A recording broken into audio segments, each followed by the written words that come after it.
नमस्ते, मेरा नाम डॉक्टर प्रियंका परेख है। मैं डेवलपमेंटल पीडियाट्रिशियन हूँ और मुंबई में एसआरसीसी चिल्ड्रंस हॉस्पिटल, सैफी, क्लाउड9, अंकुर और वाडिया चिल्ड्रंस हॉस्पिटल में कंसल्टेंट हूँ। अप्रैल ऑटिज़म अवेयरनेस मंथ है और आज मैं आपसे ऑटिज़म के बारे में कुछ बातचीत करना चाहूँगी। तो सबसे पहले हमें यह समझना है कि ऑटिज़म क्या होता है और इसके क्या लक्षण हैं। ऑटिज़म एक न्यूरो डेवलपमेंटल डिसऑर्डर है जिसमें बच्चों को दूसरे लोगों के साथ, दूसरे बच्चों के साथ सोशल कम्युनिकेशन में और सोशल इंटरेक्शन में डिफ़िकल्टीज़ होते हैं। तो हम ज़्यादातर ये देखते हैं कि बच्चे कम बोलते हैं या नहीं बोल पाते और सामाजिक तौर से दूसरे बच्चों के साथ, दूसरे लोगों के साथ मेल जोल नहीं कर पाते, घुल मिल नहीं पाते और ज़्यादातर अकेले अकेले रहना पसंद करते हैं, मानो अपनी ही दुनिया में है। लेटेस्ट सीडीसी स्टैटिस्टिक्स के हिसाब से इसका प्रमाण 1 in 54 बच्चों में देखा गया है और अगर हम दुनिया वर्ल्ड वाइड प्रेवलेंस की बात करें तो इट इज़ अराउंड 1%।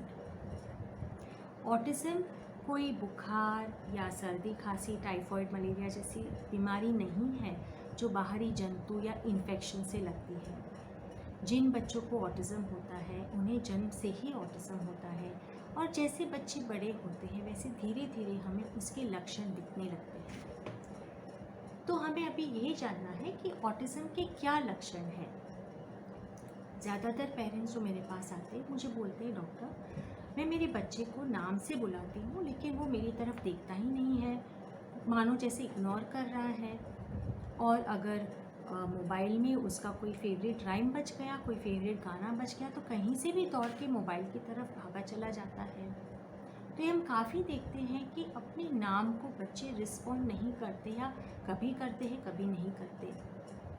काफ़ी बच्चे आई कांटेक्ट कम देते हैं और एक बहुत महत्वपूर्ण चीज़ है जिसे हम नॉन वर्बल कम्युनिकेशन बोलते हैं, माने इशारों से, हाव भाव से, फेशियल एक्सप्रेशन से कम्युनिकेट करना, एक्सप्रेस करना। तो पेरेंट्स जनरली क्या कहते हैं कि उसे कुछ चाहिए तो हमारा हाथ खींच के वहाँ लेके जाता है या फिर वो ऑब्जेक्ट हमारे पास लाता है, जैसे कि अगर पानी पीना है तो बॉटल हमारे पास लेके आएगा या हमारा हाथ बॉटल के ऊपर रख देगा, लेकिन पॉइंट करके नहीं दिखाता कि भाई मुझे ये चाहिए, मुझे ये निकाल के दो। और हाथ हमारा रख दिया और हमें समझना है कि भाई उसे बॉटल खुलवानी है, कोई अलग एक्शन करके भी हमें नहीं दिखाता।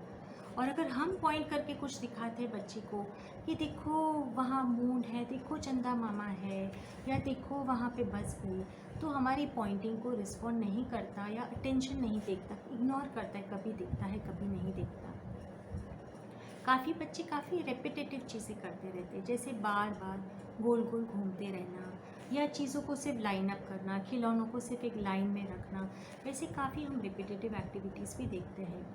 तो इस तरह ऑटिज़म के काफ़ी लक्षण हैं और हर एक बच्चा अलग है, नाम एक है ऑटिज़म, लेकिन हर एक बच्चे के लक्षण, हर एक बच्चे का जो प्रोफाइल है वो अलग होता है।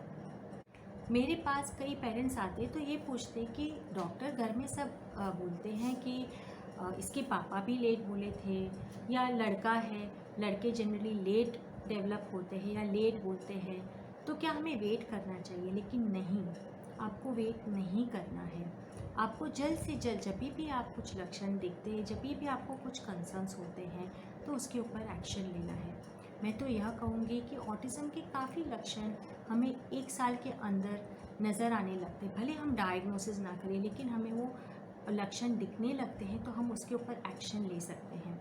जैसे कि 3 महीने के बच्चे जनरली अपनी माँ को देख के मुस्कुराते हैं, जिसे हम सोशल स्माइल बोलते हैं, पहचानते हैं। लेकिन अगर बच्चा वो नहीं करता या 5-6 महीने के बच्चे काफ़ी अलग अलग आवाज़ें निकालते हैं, खुशी की आवाज़ निकालते हैं, पेरेंट्स की आवाज़ों के रिस्पॉन्स में आवाज़ें निकालते हैं, तो काफ़ी वो जो टू एंड फ्रो आवाज़ें होती है, मुस्कुराना, हंसना जो होता है, अगर वो हम नहीं देखते, उसके बाद जब भी हम देखते कि बच्चा नाम को रिस्पॉन्ड नहीं कर रहा है या आई कांटेक्ट अच्छा नहीं दे रहा है या कुछ पॉइंटिंग इशारों से कुछ नहीं बताता है, 1 साल का बच्चा अगर एक भी मीनिंगफुल शब्द नहीं बोलता तो हमें इन सब लक्षणों को नज़रअंदाज नहीं करना है। अगर आप इनमें से कोई भी लक्षण देखते हैं तो आपको डेफिनेटली अपने डॉक्टर से मिलना है, डिस्कस करना है, डेवलपमेंटल पीडियाट्रिशियन को दिखा के एटलीस्ट एक डेवलपमेंट असेसमेंट करवा के देखना है कि हमें कुछ एक्शन लेने की ज़रूरत है या नहीं।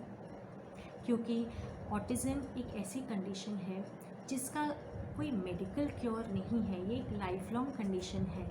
लेकिन अगर हम इसके लक्षण जल्दी से पकड़ लेते हैं, अगर हम अर्ली डायग्नोसिस कर पाते हैं, तो हम इसके रिलेटेड जो भी ट्रीटमेंट है, जो भी इंटरवेंशंस है, वो जल्द से जल्द शुरू कर सकते हैं। और ये अर्ली इंटरवेंशन की वजह से हम डेफिनेटली बच्चों का जो डेवलपमेंट है, उसका जो विकास है, उसमें काफ़ी इम्प्रूवमेंट ला सकते हैं, काफ़ी बदलाव ला सकते हैं। बच्चे का फ्यूचर को हम काफ़ी तरह से सुधार सकते हैं।